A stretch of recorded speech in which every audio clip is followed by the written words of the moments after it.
Kaži mi kako se zoveš i koliko imaš godina? Zovem se Milica Petrović i imam 12 godina. Koliko dugo sviraš violinu? Ideš u muzičku školu, ali tako? Pa idem u muzičku školu Davorin Jenko i sad ću u 6. razred. Koliko dugo sviraš ovde na Knez Mihajlove? Pa sviram od 8. godine. Kaži mi kako ljudi reaguju na tvoje sviranje, mi se dopada? Pa nekima se dopada, nekima se ne dopada. Mislim, većini se dopada.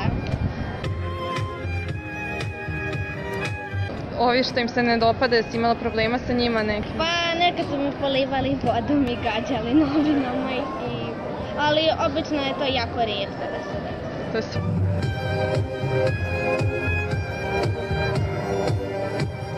Reci mi, kazala si mi da mlađe deca od 18 godina, tako, ne dobijaju dozvole, oni smeju da sviraju? Pa da, oni smeju, samo stariji trebaju im dozvola.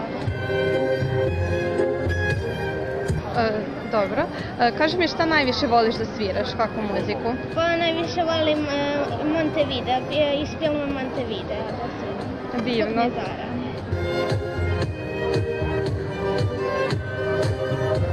Ili sama vežbaš, pripremaš ove kompozicije koje sviraš ovde ili? Pa ove kompozicije što ovde sviram, to mi je poseban program, a za muzičku školu sviram druge kompozicije koje sviram i na takmičenjima.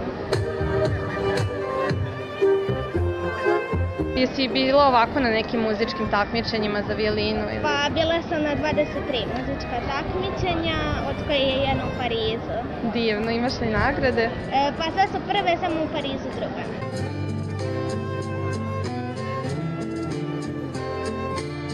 Primaš li se sada za neko takmičenje?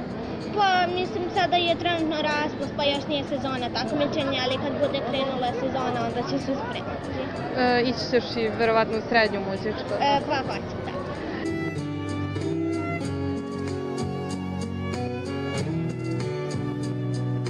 da. Da li sviraš nešto sem violine?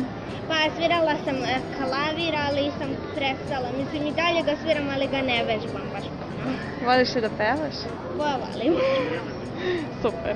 Ali ovde samo sviraš, je li tako? Pa da. I planiraš da nastaviš da sviraš? Pa da, žela bi da nastavim kod moje nastavnice Marije Kovačević, da i dalje sviram. A ovde na ulici? I ovde isto, da.